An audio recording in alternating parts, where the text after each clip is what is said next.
তো পাথিরানা রিটার্নস।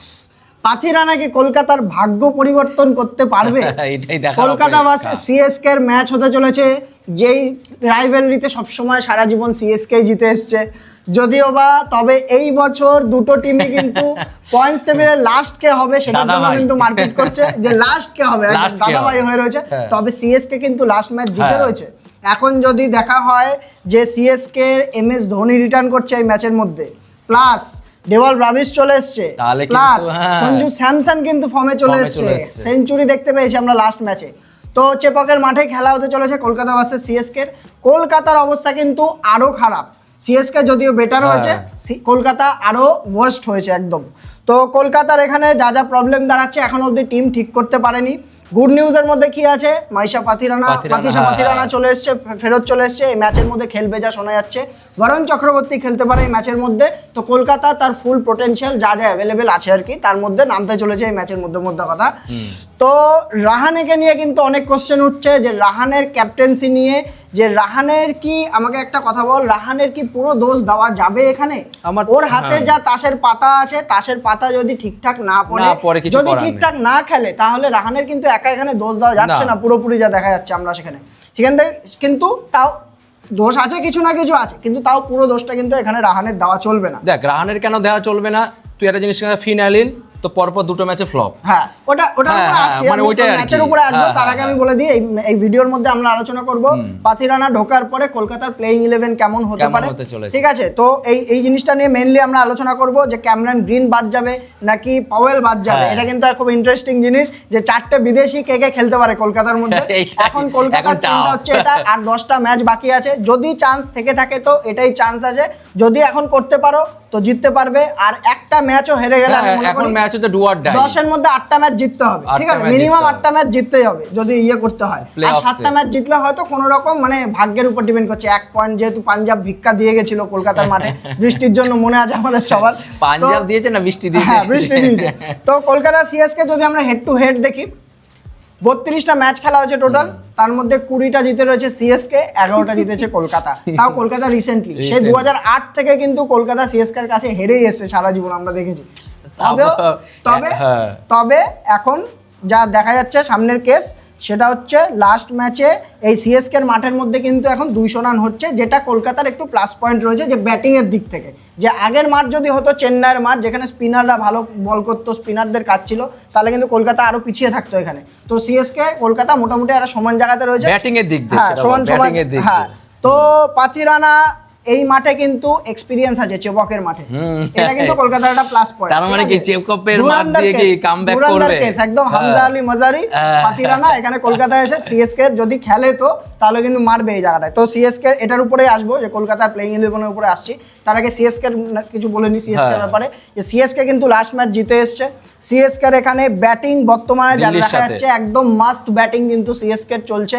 কারণ হচ্ছে দেখ, প্রথমে সঞ্জু স্যামসন ফর্মে চলে এসছে, আয়ুষ মাত্রে, ঋতুরাজ গায়কোয়াড় যে আছে সে হচ্ছে এখনো ফর্মে আসেনি। তবে তারপরে আয়ুষ মাত্রে বল, সরফরাজ খান বল, ডেভাল ব্রাভিস আছে, তারপরে শিবম দুবে আছে, তারপরে আর কে আছে তোর জেমি ওভারটন কিন্তু এই বছরে সিএসকে এর একটা সারপ্রাইজ প্যাকেজ পেয়ে গেছে, বলে বল ব্যাটে বল। গতদিন কিন্তু 4টে উইকেট আছে জেমি ওভারটনের নামে। তো এখানে সিএসকে কিন্তু আরো বেটার হয়েছে। যদি ডেভিল ব্রাভিস যদি চলে আসে না, ঠিক আছে, আগের দিন নামতেই হয়নি। ধোনি, মহেন্দ্র সিং ধোনির ব্যাপারটা আমি পরে বলছি। যদি ব্রাভিস যদি চলে আসে, ডেভিল ব্রাভিস, তাহলে ওদের কিন্তু ব্যাটিং নিয়ে পুরো চুমু, ঠিক আছে? ব্যাটিং নিয়ে কোনো প্রশ্ন হবে না, সুন্দর ব্যাটিং লাইনআপ আছে। তারপরে ওভারটনের কথা বললাম, প্লাস আকিল হোসেনকেও খেলিয়েছে আগের দিন ওরা। আকিল হোসেন কিন্তু ব্যাটিংও দেয়, প্লাস হচ্ছে স্পিন বোলিং, এক্সপেরিয়েন্স টি20। আমার মনে কি হতে চলেছে বলতো, কলকাতা সিএসকে মানে প্লেইং 11 মানে কখন চেঞ্জ হবে ভাই, এটা কেউ অ্যানালাইসিস কেন কেউ করতে পারবে না। সিএসকে এর একগাদা প্লেয়ার হয়ে গেছে যারা হচ্ছে মিডল অর্ডারের জন্য। এমএস ধোনি আসলে কিন্তু ওখানে সরফরাজ খানের জায়গা আমি খুব দেখছি। 14 কোটির প্লেয়ারকে কিন্তু বসিয়ে দিতে হয়েছে গত ম্যাচে। আমরা ভেবেছি আকিল হোসেন খেলবে, কিছু করার নেই, দরকার না। এখন অলরাউন্ড অ্যাবিলিটি আছে ওর মধ্যে, এর জন্য স্পিন দরকার। কোথায় গেল প্রশান্ত বীর, কোথায় গেল কার্তিক শর্মা? ফেটে গেল এই বছর, ফেল করেছে, ফেটে গেল।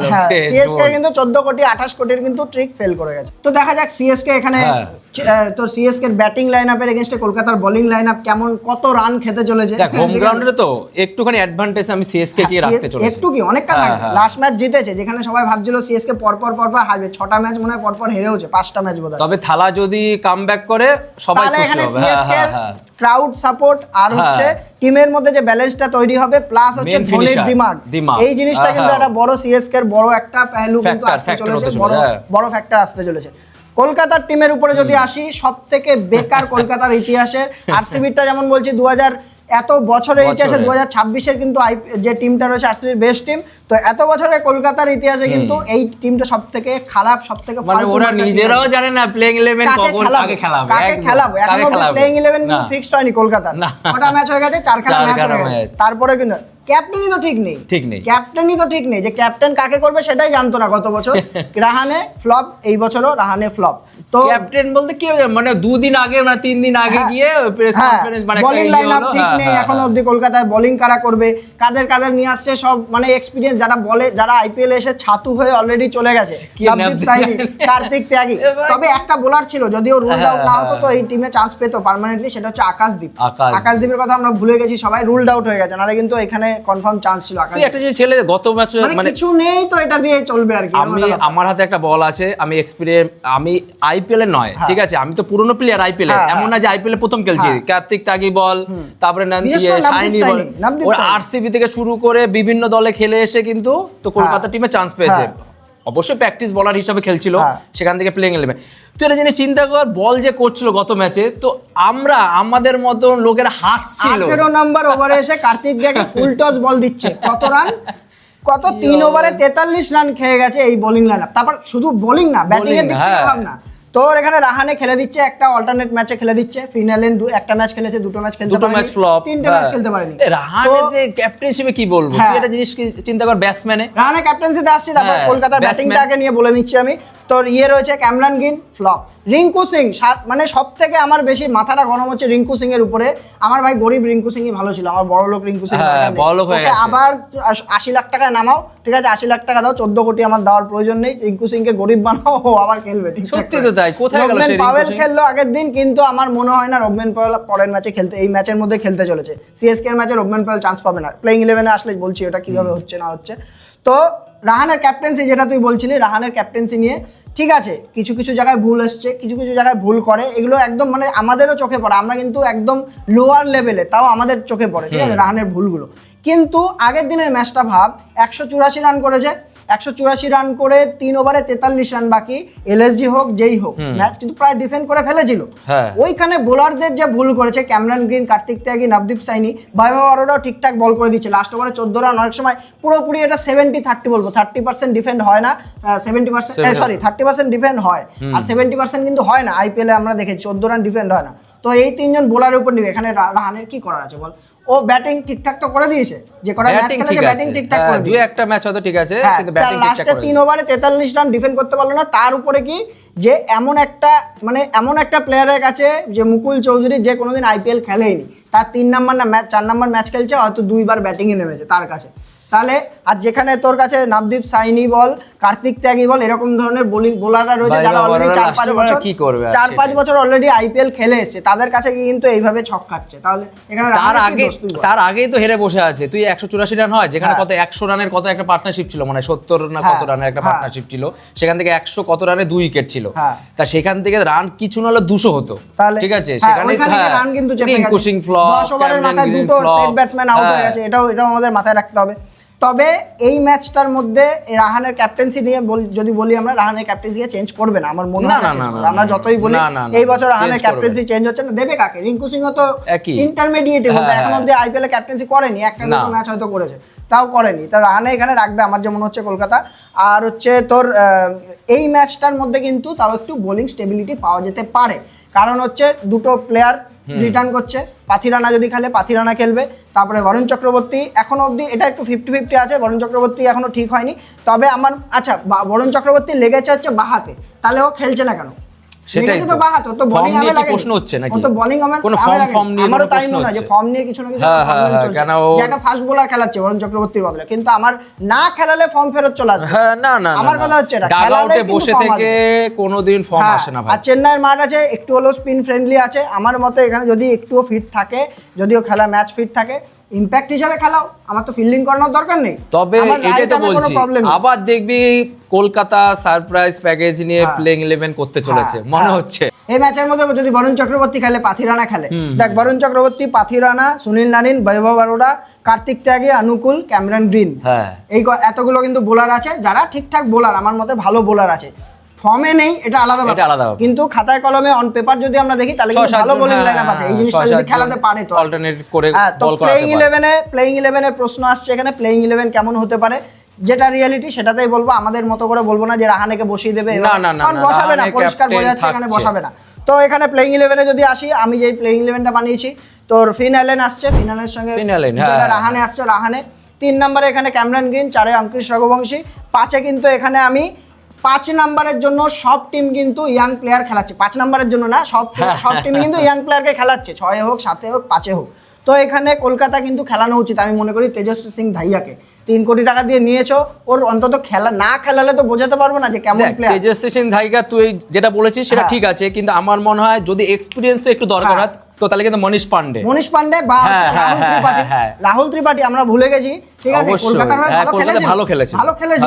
তো রাহুল ত্রিপাঠী এখানে খেলতে পারে, এটা আলাদা ব্যাপার। 5 নম্বরে কিন্তু এরকম হতে পারে যে রাহুল ত্রিপাঠী খেলে সিএসকে এর বিরুদ্ধে একদম গর্জে উঠবে, হতে পারে। হ্যাঁ, যে 5-এ বা 6-এ এখানে রিঙ্কু সিং এর পরিবর্তে রিঙ্কু সিং, তারপর রাহুল ত্রিপাঠী বা হচ্ছে তেজস্বী সিং ধাইয়া, যে যাকে খেলাতে পারে।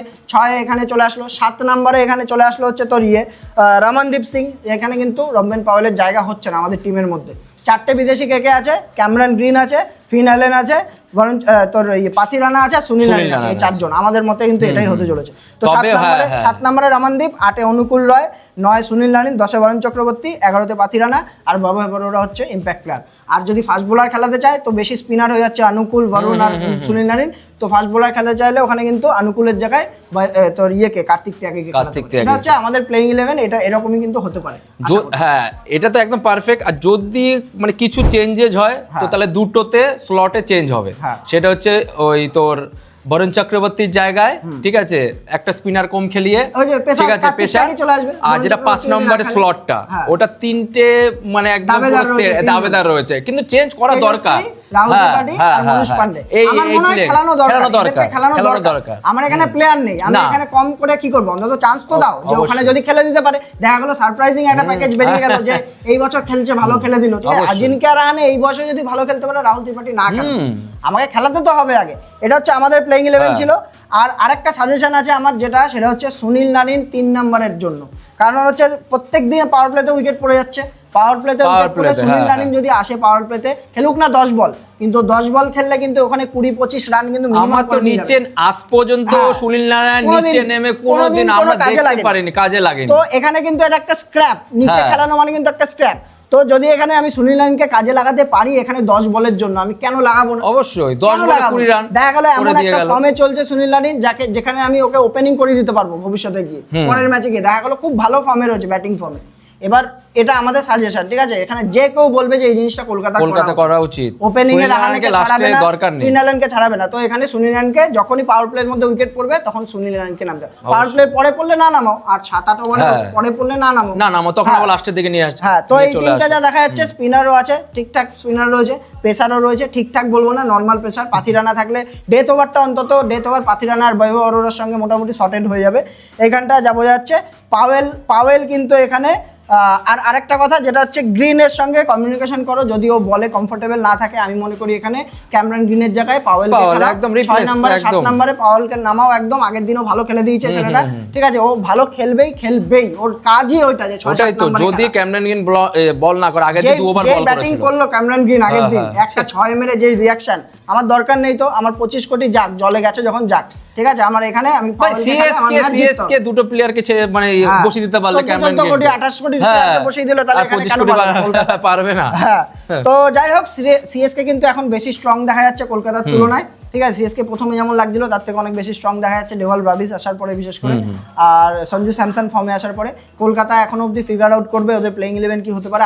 আমাদের সাজেশন কেমন লাগলো আপনারা কমেন্ট করে জানান, আর আপনাদের টিমটাও জানাবেন। হ্যাঁ, সিএসকে কলকাতা থেকে কি খাতা খুলতে চলেছে? খাতা খুলতে চলেছে, প্রথম ম্যাচ কি জিততে পারবে আবার সিএসকে এর এগেইনস্টে। ঠিক আছে, দেখা যাক কি হয় না হয়। তো এই ভিডিও ভালো লেগে থাকলে লাইক করুন, চ্যানেল সাবস্ক্রাইব করুন। আর একটা জিনিস রিকোয়েস্ট আছে, আপনারা কিন্তু একটা হাইপ বলে একটা বাটন আছে, হাইপ করে দিন আমাদের ভিডিও, তাহলে ইউটিউব কিন্তু বেশি পুশ করছে ভিডিওগুলোকে। ঠিক আছে, হাইপ করলে আমাদের আরো একটু উপকার হয়। আজকের মতো এটুকু রাখছি, ভালো থাকবেন, সুস্থ থাকবেন, গুড বাই।